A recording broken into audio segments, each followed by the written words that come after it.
تو حضور کے زمانے سے پہلے کی بات ہے، تو سارے بچوں کو جمع کیا، بیٹوں کو، ہاں بھائی کون تیار ہے، میں نے آپ میں سے کسی ایک کو اللہ کے نام پہ ذبح کرنا ہے۔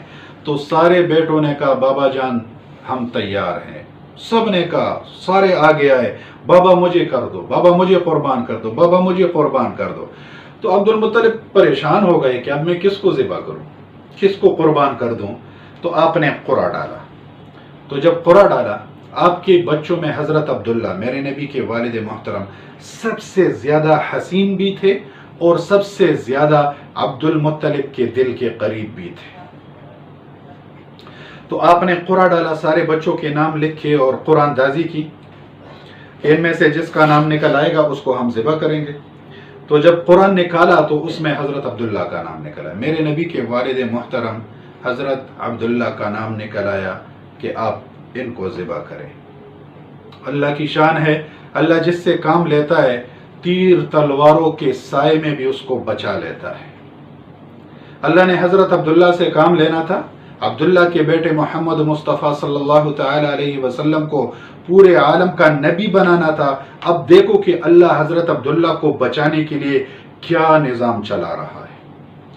عبداللہ کا نام نکل آیا تو سارے مکے والوں نے بھی احتجاج کیا اور عبداللہ کی بہنوں نے بھی کہا کہ ہمارے بھائیوں میں سب سے خوبصورت عبداللہ ہے، ان کو ذبح نہیں کیا جائے گا۔ مکے والوں نے بھی کہا یہ عبد المطلب تم کیا کر رہے ہو، اپنے بیٹے کو قربان کر رہے ہو، ایسا نہیں ہوگا، ہم ایسا نہیں ہونے دیں گے۔ پورے مکہ مکرمہ میں ایک احتجاج سا بن گیا۔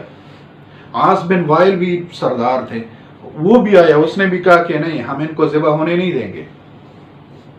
تو پھر انہوں نے کہا کہ بھئی کیا کریں پھر؟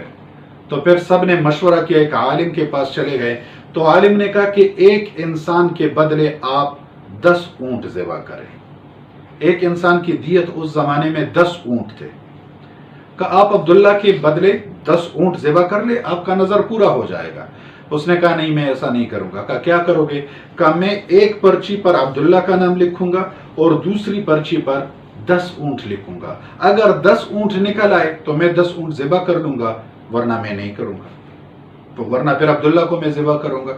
تو انہوں نے پھر قرعہ ڈالا، ایک پرچی پر 10 اونٹ لکھے اور دوسرے پرچی پر حضرت عبداللہ کا نام لکھا۔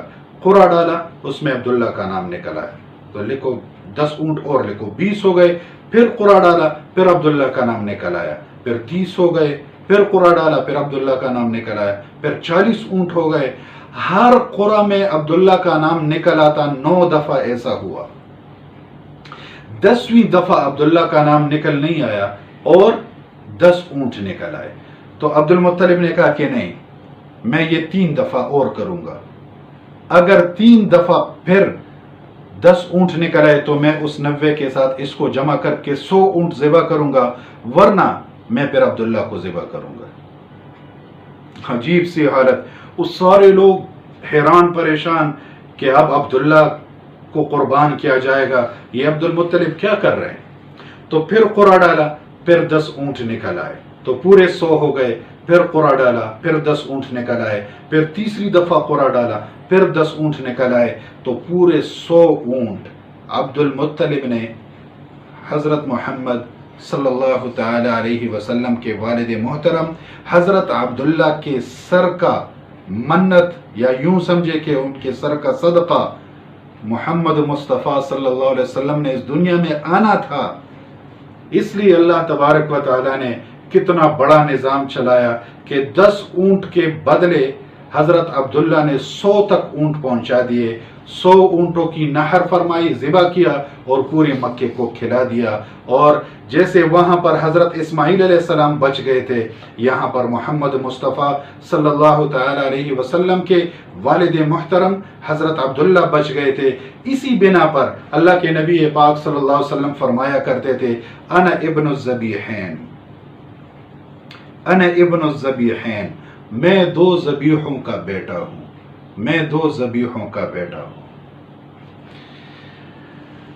ایک ذبیح حضرت اسماعیل علیہ السلام جس کا میں نے آپ کو واقعہ سنایا مختصراً، اور ایک ذبیح حضرت عبداللہ جس کو اللہ نے اس طرح بچایا۔ میرے نبی کے دو ایک اپنے والد محترم اور ایک ان کے آبا و اجداد میں سے حضرت اسماعیل علیہ السلام میرے نبی کے دو آبا و اجداد میں سے دو افراد ایسے تھے جو ذبح ہوتے ہوتے بچ گئے تھے۔ یہ میں نے مختصراً سی آپ کے سامنے قربانی کی تاریخ بتائی۔ بیٹا آج ہمیں اللہ یہ نہیں کہہ رہا کہ تم اپنے بیٹے کو ذبح کرو، میرا اللہ فرما رہے نفرتیں ذبح کرو، حسد ذبح کرو، بغض ذبح کرو، دشمنیاں ذبح کرو۔ بھائی بھائی سے نہیں بول رہا، بہن بہن سے نہیں بول رہی، کزنز کی تو میں بات ہی نہیں کروں گا، ماموں زاد، چچا زاد، خالہ زاد کی تو میں بات ہی نہیں کروں گا۔ بھائی بھائی سے نہیں بول رہا، بہن بہن سے نہیں بول رہی۔ تو بیٹا جہاں تک میری یہ بات جاتی، میں سب سے درخواست کرتا ہوں کہ قربانی کے جانور کاٹنے سے پہلے ہم اپنی نفرتوں کو کاٹ لیں، ختم کر لیں، ذبح کر لیں، اپنی حسد ذبح کریں، اپنی دشمنیاں ذبح کریں، سب سے صلح کریں، اور قربانی کا جانور قربان کرنے سے پہلے ہم اپنی خواہشات کی قربانی دیں، ہم اپنے دشمنوں کو معاف کریں، پھر دیکھو کہ اللہ کیسا نظام چلاتا ہے۔ تو یہ میں نے مختصراً سی آپ کو بیٹا تاریخ بتائی ہے۔ فرائیڈے سرمن اگر آپ کے سامنے ہوتا تو زیادہ ڈیٹیل سے بات ہوتی ہے، ابھی آن لائن جو ہے میں زیادہ وقت نہیں لوں گا اور نہ لے سکتا ہوں، لیکن میں چند ضروری باتیں آپ سے شیئر کروں گا۔ وہ یہ کہ قربانی واجب کس پر ہے، قربانی کس پر واجب ہے؟ جن کے پاس 52.5 تولہ چاندی کے برابر پیسے ہو۔ 52.5 تولہ چاندی کی قیمت آپ کنفرم کر لیں، وہ اس مقدار کے پیسے عید کے ان 3 دنوں میں جب بھی کسی کے پاس ہر بالغ لڑکا لڑکی، مرد و عورت، چاہے وہ ماں باپ کے ساتھ رہتا ہے یا الگ رہتا ہے، جہاں بھی رہتا ہے، لیکن اگر وہ بالغ ہے، مسلمان ہے اور اس کے پاس 52.5 تولہ چاندی کے قیمت کے برابر پیسے ہیں عید کے ان 3 دنوں میں، اس پر سال کا گزرنا ضروری نہیں ہے، ان 3 دنوں میں، عید کے ان 3 دنوں میں جس کے پاس اتنے پیسے آ گئے اس پر قربانی واجب ہے۔ اب بعض لوگوں کے پاس پیسے تو پیسوں کے ساتھ چاندی، تھوڑی سی چاندی ہے اور تھوڑے سے پیسے ہیں تو بھی ٹھیک ہے، دونوں کو مکس کر کے اگر اس کی قیمت 52.5 تولے چاندی تک پہنچتی ہے تو قربانی واجب ہے، ورنہ نہیں ہے۔ اچھا، بعض لوگوں کے پاس 2 تولہ سونا ہوتا ہے لیکن نہ ان کے پاس چاندی ہے نہ روپے ہے، تو پھر ان پر قربانی واجب نہیں ہے، کیونکہ قربانی کی وجوب کے لیے، واجب ہونے کے لیے سونے کا اپنا ایک حساب ہے۔ 7.5 تولہ سونا تک اگر پہنچ جائے تو 2 3 4 5 6 7 سولے پر پھر قربانی نہیں ہے۔ 7.5 تولہ سونا اگر کسی کے پاس ہے تو اس پر قربانی واجب ہے۔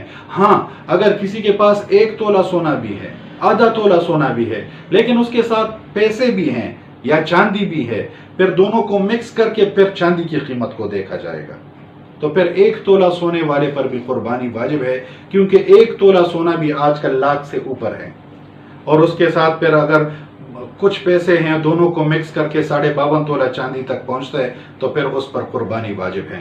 جس پر قربانی واجب ہے اور وہ قربانی نہ کریں تو میرے نبی نے بڑے افسوس کے ساتھ فرمایا کہ جس پر قربانی واجب ہو جائے اور وہ قربانی نہ کریں تو اللہ کے نبی نے بڑے دکھ کے ساتھ فرمایا فلا یقربن مصلانا، پھر ہمارے عیدگاہ کے قریب بھی نہ آئے۔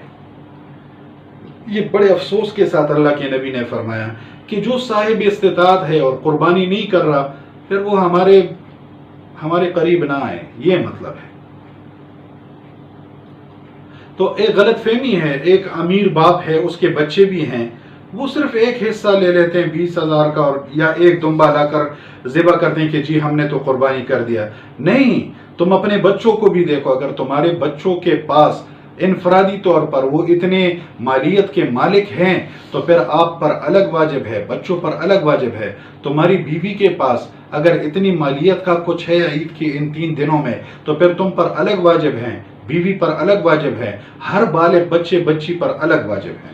یہ غلط فہمی ہے جو ایک دمبا لاتے ہیں 30-40 ہزار کا اور سارے گھر والوں کی طرف سے اس کو ذبح کیا جاتا ہے، یہ ٹھیک نہیں۔ اس میں کسی ایک کا تو ہو جائے گا جو فرد متعین ہے، جو اس کو لایا ہے، لیکن